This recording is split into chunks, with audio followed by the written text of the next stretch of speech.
I was essentially fired, but they soon realized they had made a big mistake.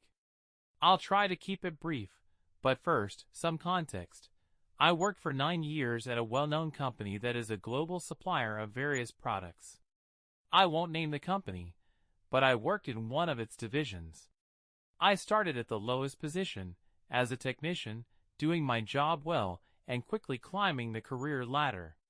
After 6 years, I was promoted to the national support team, where I also excelled. It was a well-paying position with an excellent schedule, an amazing promotion overall. A year later, I was promoted again to an operator role with expanded responsibilities. I shared this position with another employee, who was a good friend of mine.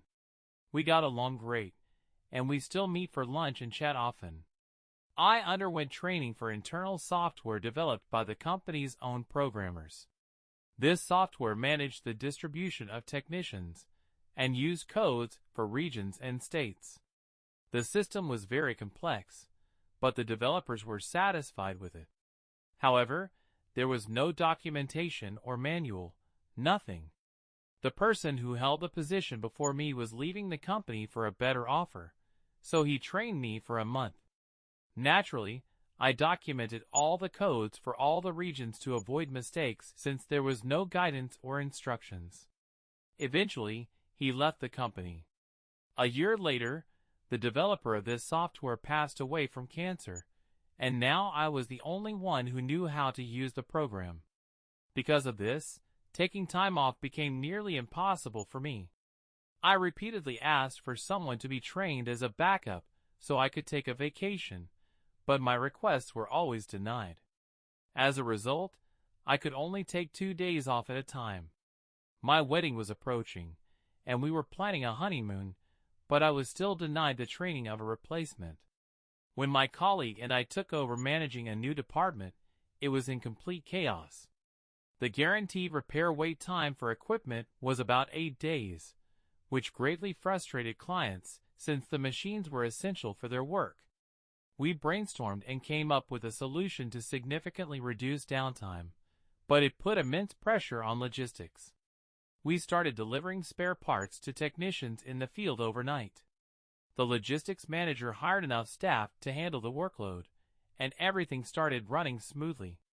It turned out to be an excellent solution, reducing downtime from an average of 8 days to just 2. Clients constantly expressed gratitude for the improved service and were thrilled with the repair speed. Unfortunately, this is where things started to go wrong. My manager wanted to climb the career ladder and needed to find someone for his position. Naturally, my colleague and I applied since we knew how to manage the department and were confident we could handle the work. However, both of us were rejected, and the position was given to the manager's friend, who had no experience in our department. In fact, he was one of the logistics buyers and had no idea how to manage our department or any technical expertise. He got the position, and from the start, this idiot decided to change our workflow to ease the burden on logistics. My colleague and I immediately protested his changes, but it had no effect. When he ordered us to implement these changes, we refused. My colleague also refused. Over several weeks, we argued with the manager's friend, who was now my supervisor. He became increasingly angry and continued to push his changes. We refused again. I sent a letter to his supervisor explaining the situation and pointing out that these changes would increase repair times and make our clients very unhappy. By then, our client base had grown 20-fold, and our satisfaction ratings from feedback were over 90%. However, the letters and all our explanations had no impact. At this point, the manager's friend decided I was the instigator of insubordination. That week, I was called into a conference room with the manager's friend and his supervisor. I was informed that I was being demoted from operator to dispatcher due to my inability to be a team player, my confrontations with management, and so on. I replied that I was fine with the demotion since it meant less work for the same salary. So, I didn't mind the demotion. Now my new position had certain functions I couldn't perform. Dispatchers were only allowed to pass calls to technicians, but couldn't assign them directly, which used to be part of my previous job. My colleague was handling escalations and technician training at the time, and he didn't know how to use the system for call distribution that I had been managing. The next day, I came to work, sat at my desk, and waited for calls to come in. But I knew perfectly well that no one could now distribute the calls, meaning nothing would get processed for anyone, including me. About 4 hours later, the newly appointed manager came to me and asked why I wasn't distributing the calls. I politely reminded him that I had been demoted, and distributing calls was no longer part of my responsibilities. I also added that I didn't want to risk being fired for doing something I was no longer authorized to do. From the look on his face, I could tell he suddenly realized he had made a huge mistake.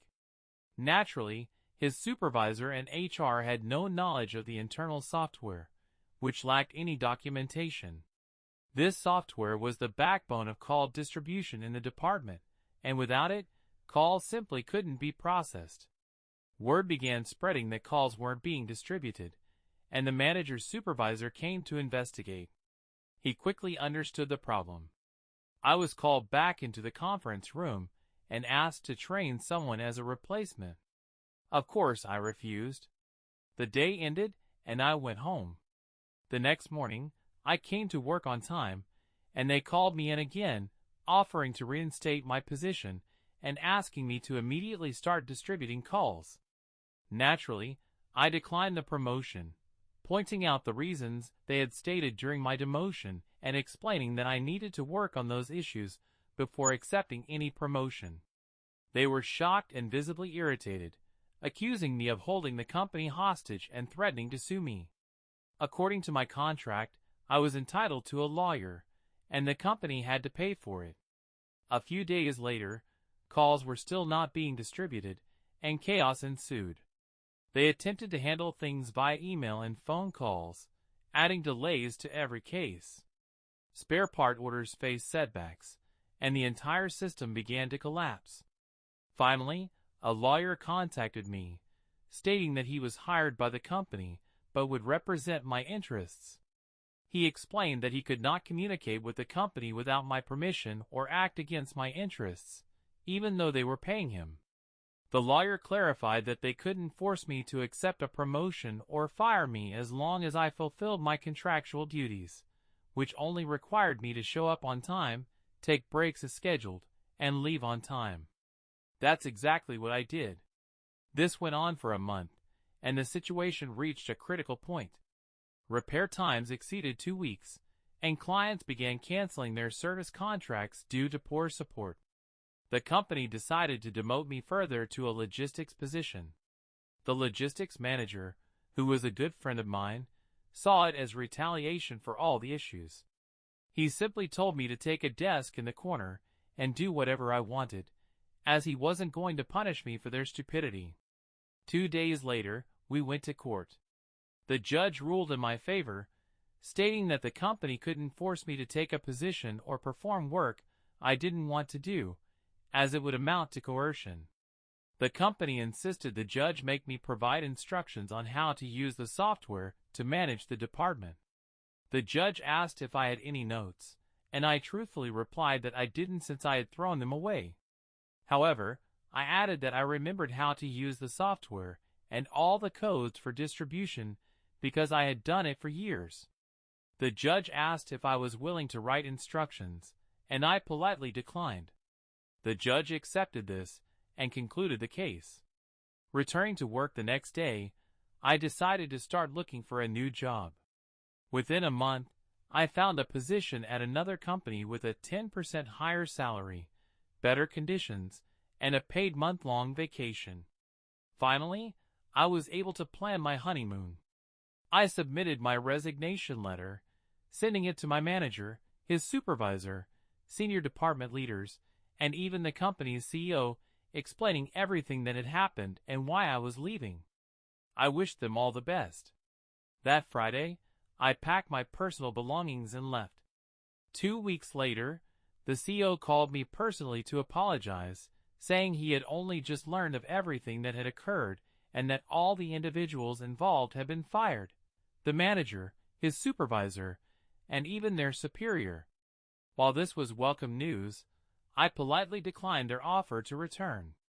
A few weeks later, my good friend and colleague informed me that the manager who had been fired had tragically passed away from an overdose. Despite my hatred for him, it was still sad news. A year after this, the department I once worked in completely fell apart. It was merged with another department, and 30% of the staff were either laid off or transferred elsewhere. My partner is still working at the same company, but he says that after everything that happened, the department never recovered. The situation has gotten much worse, and he plans to retire this year. Write your thoughts in the comments.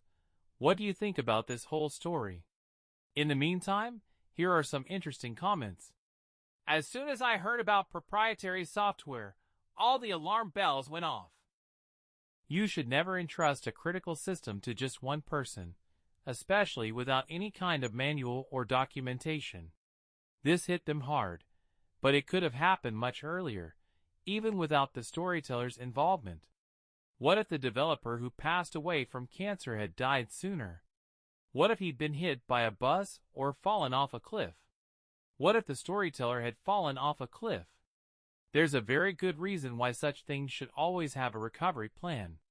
Never allow just one person to have the password to your server. Never let only one person have access. Never allow one person to be the sole point of contact with a key client, vendor, or third party. Never design your business to rely on a single individual at any given time, because that is a major point of failure.